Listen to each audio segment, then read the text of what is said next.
Welcome back, Defenders. Jake here. President Zelenskyy has officially arrived in the United States. He's going to be here for a couple days. Here are the photos of him and the First Lady getting off their plane in New York City. And Zelenskyy is in New York to attend the UN General Assembly meeting.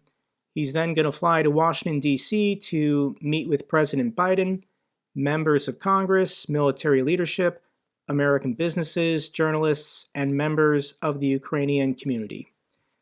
And this week is critical for President Zelenskyy and Ukraine because Congress is going to be debating and voting on another year's worth of security assistance for Ukraine. Political divide emerges on Ukraine aid package as Zelenskyy heads to Washington. So President Biden is seeking an additional $24 billion in security and humanitarian aid for Ukraine, in line with his promise to help the country for as long as it takes. So over the next 2 weeks, you're going to see a lot of scary news articles and dumb clips of members of Congress saying stupid things, but you can ignore all that. I'm 99% confident that Congress is going to approve this security assistance package. $24 billion is basically $500 million a week for the next 12 months.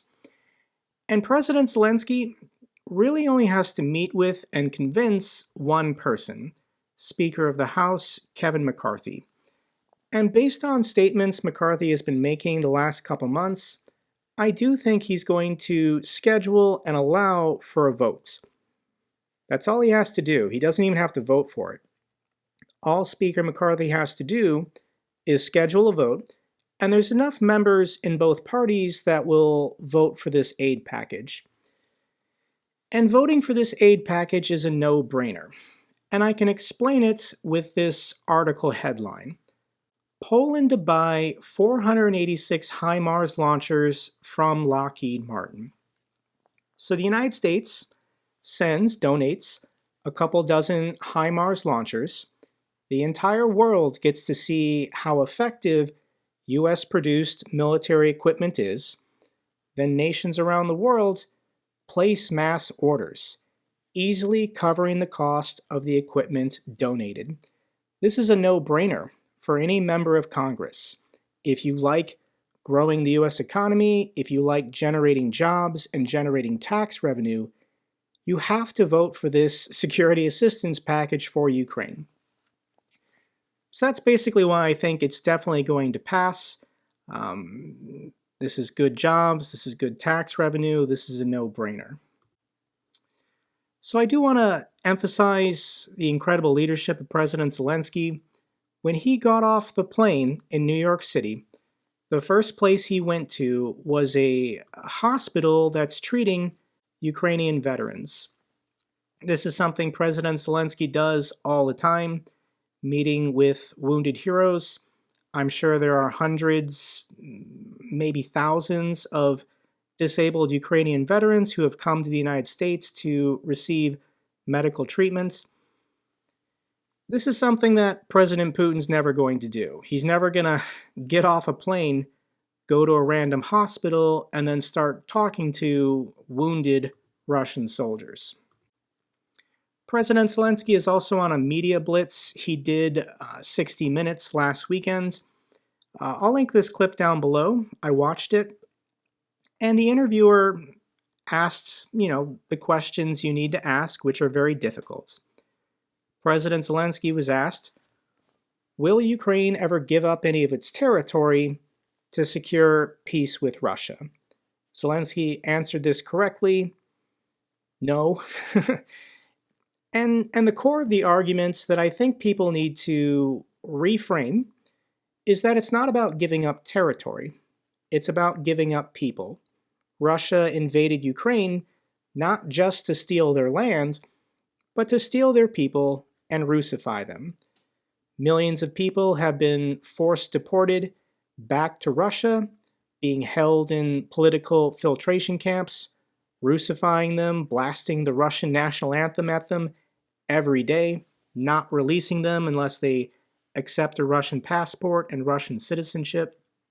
So at the end of the day, Russia can't be rewarded for any of their military aggression if they're allowed to keep any territory that they militarily seized.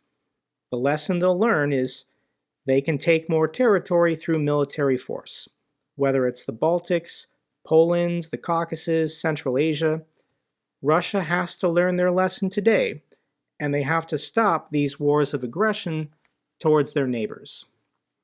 Now, something that I don't think will be announced this week is I don't think ATACMS are going to be announced for Ukraine while President Zelenskyy is in the United States. I still think this is going to happen, but I think the Pentagon is going to wait until after Russia announces their next round of mass mobilization.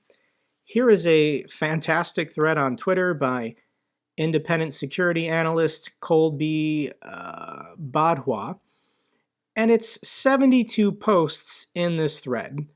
Literally every piece of information you could ever want to know about ATACMS. I'll link this down below. But he states, I can't too long didn't read this. You're going to want to read all of it. But the key takeaway, Ukraine needs ATACMS to destroy time-sensitive targets and reduce expenditure rates of Storm Shadow and Scalp cruise missiles. Without it, certain high-value Russian assets are largely safe from destruction. So when, I do think it's when, the United States announces ATACMS for Ukraine, they're going to do it once Ukraine's stockpile or donated Storm Shadow and Scalp cruise missiles are basically at zero. The cruise missiles, which are air-launched, fly very low to the ground. They've been pretty good at taking out Russian air defense systems, whereas these behemoth ATACMS, I think they're more noticeable for Russian radar, so it makes sense. Use the Scalp cruise missiles to take out as many air defense systems as you can. ATACMS will eventually follow. Russian submarine shows massive damage after Ukrainian strike. This is something we were waiting for, and I was wondering if we were going to see a photo. But somebody working on this submarine in Sevastopol took a picture and then leaked it to Ukrainian intelligence. Maybe they sold it, but the submarine is in a part of the dry dock where civilians can't see it. So this was taken by somebody who had access to this area of the dry dock.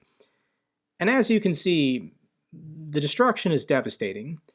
Damage to the rear section near the propulsion space, as well as the bow area. This means basically no hull sections are likely salvageable. Implications are that the internals are wrecked along with the whole length of the submarine. So maybe there's parts or components inside they can salvage, but this submarine was hit 3 times. Now, Russia last week said that 10 cruise missiles were launched, 7 were shot down, 3 hit the landing ship and the submarine. Yet we have evidence that the submarine was hit 3 different times. We've got a couple photographs of the submarine from different angles. Shocker, Russia lied. So it's important to remember exactly what happened last week. Western donated cruise missiles took out a dry dock, landing ship, and submarine in the port city of Sevastopol. Russia 2 or 3 months ago said this was a red line. This was an escalation. This would trigger World War III, a Pearl Harbor moment. A reminder that Javelins were an escalation, HIMARS were an escalation, Leopards were an escalation, F-16s are an escalation. Russia's not going to use nuclear weapons because they know they can't. I've made the video explaining exactly why. For fun, I'll link it down below if you want a reminder. And on Kremlin State TV, Solyov is already preparing the Russian people for accepting that F-16s are on the way and ATACMS are on the way.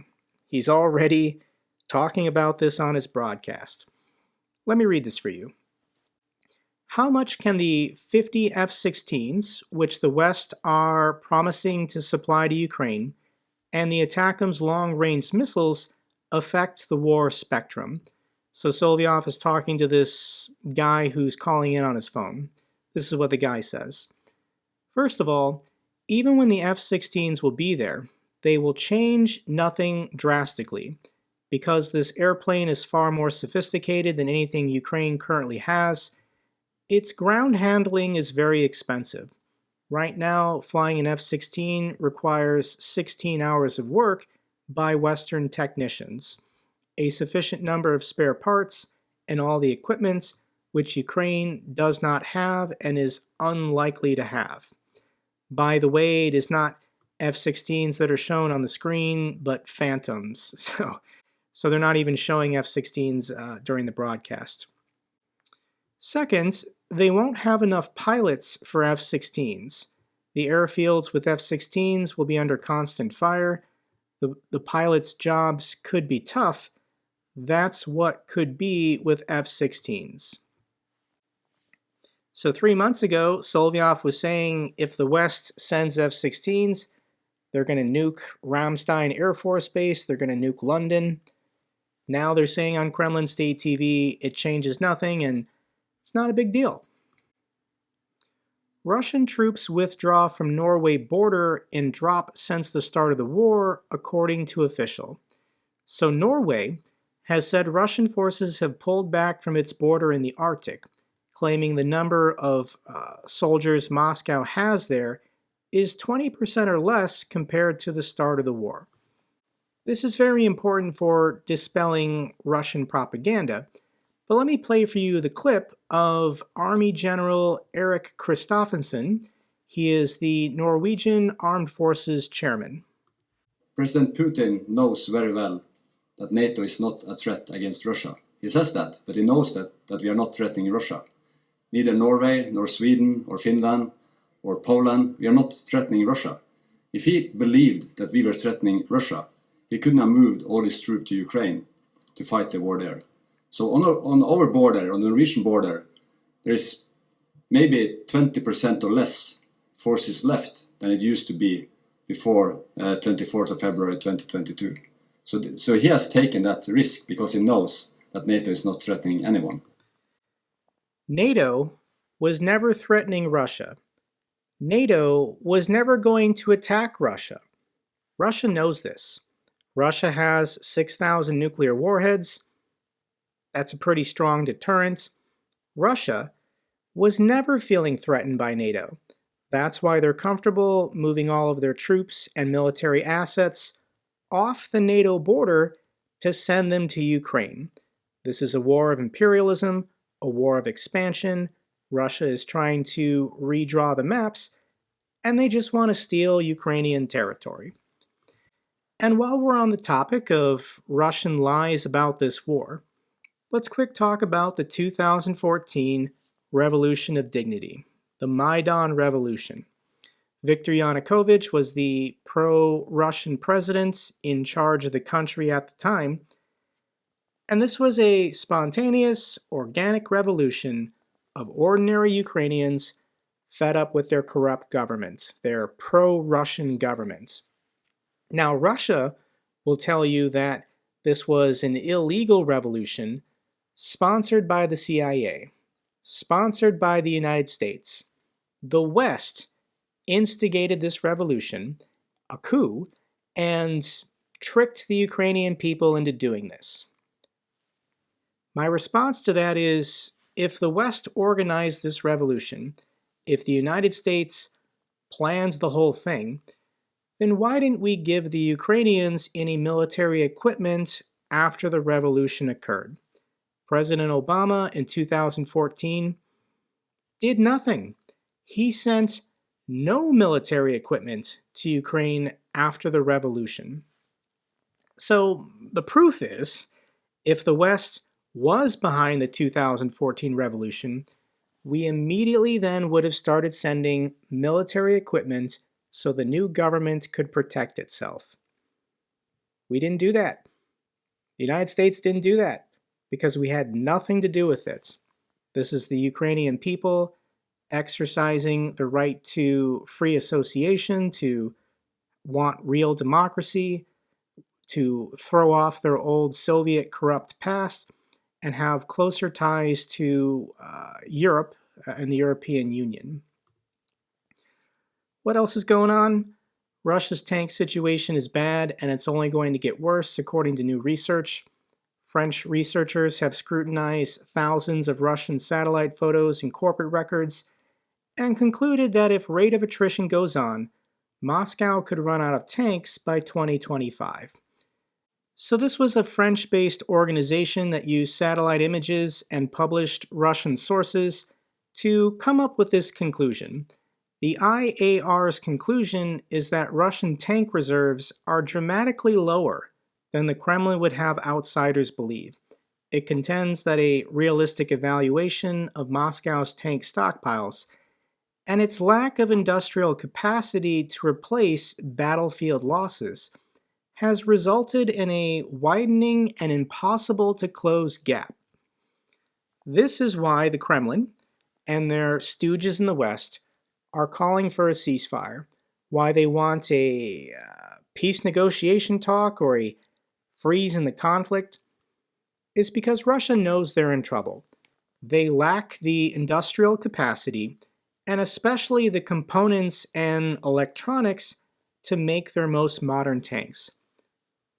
They're rolling out T-55s from 70 years ago with inferior optics and thermals. This is what they're giving to their soldiers because they can no longer make modern battlefield tanks. Pregnant Russian soldier jailed for desertion? Wow.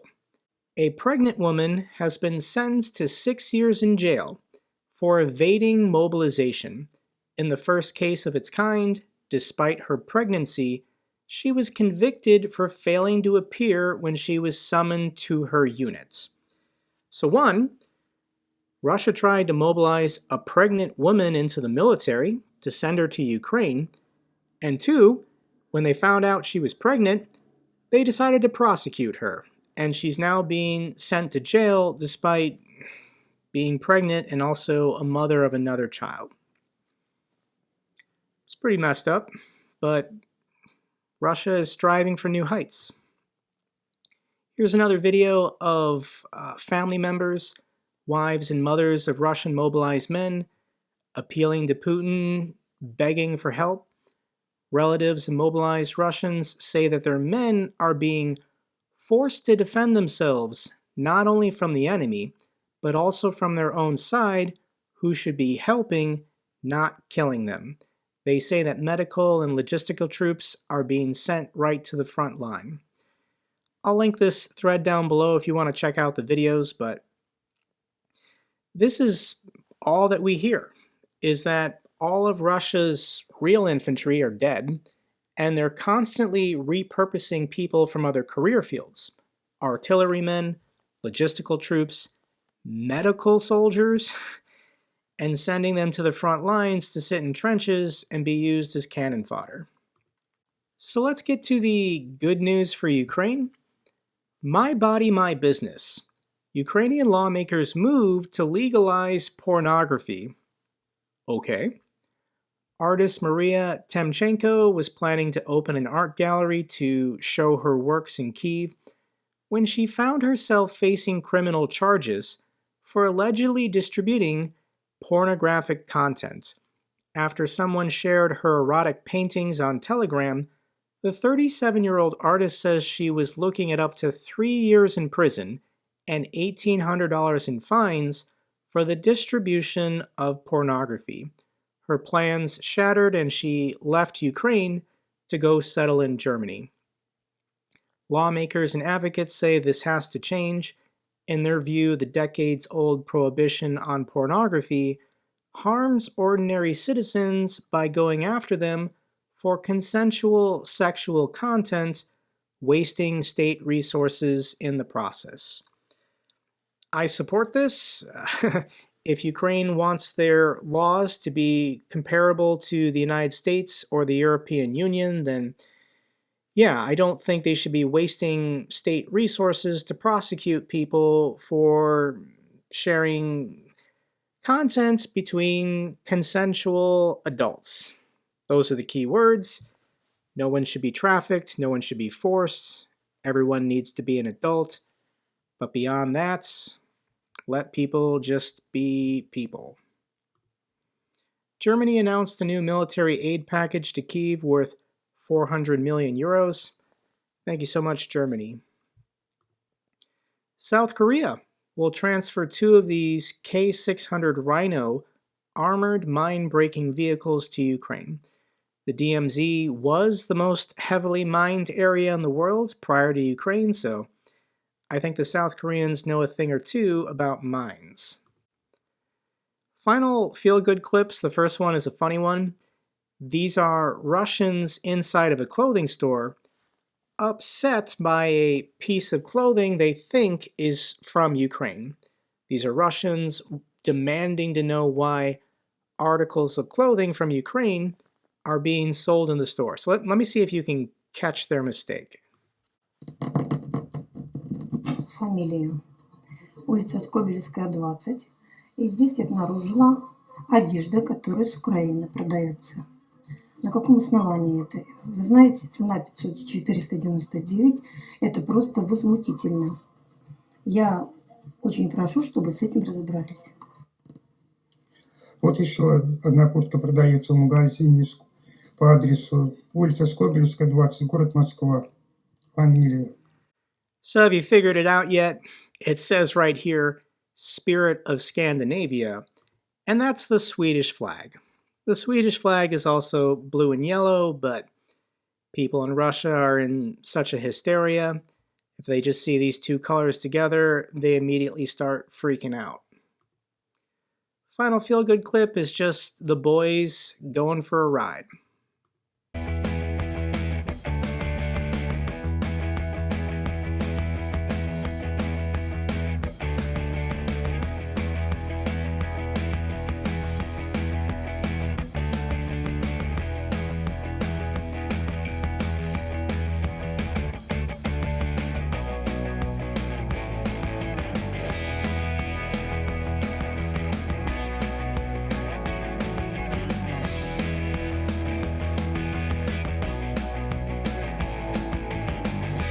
You do what you gotta do. It's better than walking.